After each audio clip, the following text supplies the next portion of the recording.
सबको जय मसीह की। एक बार फिर प्रभु यीशु मसीह के नाम में आप सबको आशीष मिले। और जैसे कि सब लोग जानते हैं, ये अंतिम दिन चल रहे हैं।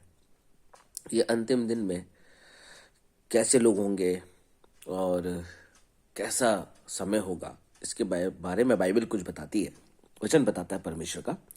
और मैं आपके सामने उस वचन को रखना चाहता हूँ। यह है दूसरा तिमुथियुस, उसका 3रा अध्याय, उसका पहले पद से मैं पढ़ रहा हूँ।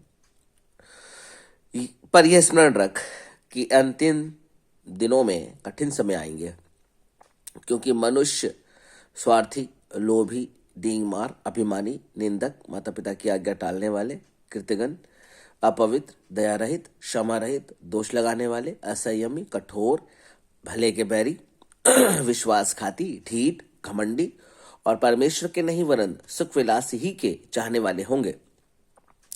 वे भक्ति का भेष तो धरेंगे, पर उसकी शक्ति को ना मानेंगे। ऐसों से परे रहना। इन्हीं में से वे लोग हैं जो घरों में दबे पांव घुस जाते हैं और उन दुर्बल स्त्रियों को वश में कर लेते हैं, जो पापों से दबी और हर प्रकार के अभिलाषाओं से वश में है, और सदस्य सीखती तो रहती हैं, पर सत्य को पहचान तक कभी नहीं पहुंचती। तो परमेश्वर का धन्यवाद हो। प्रभु की महान अभिलाषा जो है वो ये है कि हम परमेश्वर के समान, प्रभु यीशु मसीह के जैसे बने। लेकिन कुछ लोग इस संसार के तरह बनना पसंद कर रहे हैं, और बाइबल भी साफ साफ बताना चाह रही है ऐसे लोगों के लिए कि ऐसे लोग होंगे, आएंगे, और ऐसे हो भी गए हैं। अगर हम ध्यान से देखें, हमारे चारों तरफ पाए जाते हैं। हमारे घर के सदस्य हो सकते हैं, हमारे लोग हो सकते हैं, या खुद भी हो सकते हैं। पर यह ध्यान रखना, ये कठिन समय है, और ऐसे से लोग भक्ति का भेष तो धरे हुए हैं, लेकिन उसकी शक्ति को नहीं मान रहे हैं, विश्वास नहीं कर रहे हैं परमेश्वर पे, और सुख विलास के ही चाहने वाले हैं, परमेश्वर के चाहने वाले नहीं है, उसके वचन के चाहने वाले नहीं है। अपनी इच्छा पे चल रहे हैं, अभिमानी है, निंदक है, माता पिता की आज्ञा टालने वाले हैं, डींग मार हो गए, अभिमानी हो गए, विश्वासघाती भी हो गए हैं, ढीठ हो गए हैं, है ना, और भक्ति का भेष धरे हुए। लगता है कि बहुत भक्ति है, बहुत भक्ति करने वाला व्यक्ति है। कुछ भी नहीं है ऐसा। सब अपनी अपनी अभिलाषा में चल रहे हैं, और ऐसे से लोग प्रभु पर विश्वास बिल्कुल नहीं करते, दिखावा करते हैं, और ऐसे लोग स्वर्ग के राज के वारिस हैं ही नहीं।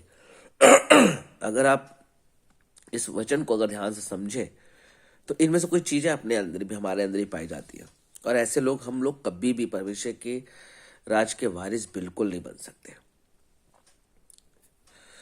अगर हम लोग परमेश्वर के बच्चे हैं तो ये सब बातें छोड़नी पड़ेंगी, क्योंकि परमेश्वर मेल चाहता है, परमेश्वर प्यार चाहता है, परमेश्वर चाहता है कि हम उसके सहसे बन जाए, ज्योति की संतान बन जाए। लेकिन हम ज्योति की संतान कहाँ बन रहे हैं? हम अंधकार की शक्तियों की संतान बन रहे हैं। बड़ा दुख लगता है कि मसीह लोग भी जो है वो जादू टोना में लगे पड़े हैं, दूसरे का हक मारने में लगे हुए हैं। ऐसे लोग परमेश्वर के राज के वारिस नहीं है। वो सोचा कोई कुछ नहीं होगा। मूर्ख ने समझा कि परमेश्वर भी उसके जैसा ही है। वो मूर्ख समझते हैं। लेकिन जो परमेश्वर के लोग हैं वो ये बात को समझते हैं कि छोटी सी छोटी बात पे भी वो परमेश्वर का भय मानते हैं, और देखते हैं कि कहीं मेरा परमेश्वर, मैं कोई गलत काम तो नहीं कर रहा हूँ जैसे मेरा परमेश्वर नाराज हो जाए। दूसरे लोगों को ऐसी परवाह नहीं होती। जो परमेश्वर के भक्ति का भेष धरे हुए हैं, नाम से मसीह है, लेकिन काम उनके वैसे ही हैं, दो नाव पे पैर रखे हुए हैं, ऐसे लोग कभी परमेश्वर के राज में नहीं जा सकते। बाप दादाओं से हम चले आ रहे हैं, बाप दादाओं ने सीट नहीं बुक कर दी वहां जाकर कि हम जैसे पहुंचेंगे हमारी सीट बुक है, मेरा नाती, ये मेरा पोता वहां आ रहा है। ऐसा नहीं है। जो कुछ भी हमें करना है वो यही करना है, और उसके बाद हमें परमेश्वर के राज में पहुंचना है।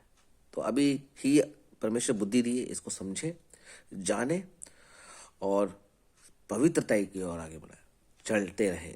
कि परमेश्वर को वचन कहे, जैसे तुम्हारा बुलाने वाला पवित्र है, तुम भी पवित्र बनो। तो हमें पवित्र बनना है, ये काम छोड़ने हैं। अगर इनमें से कोई काम है छोड़ दीजिए, प्रभु की आराधना करिए, प्रभु की सेवा करिए।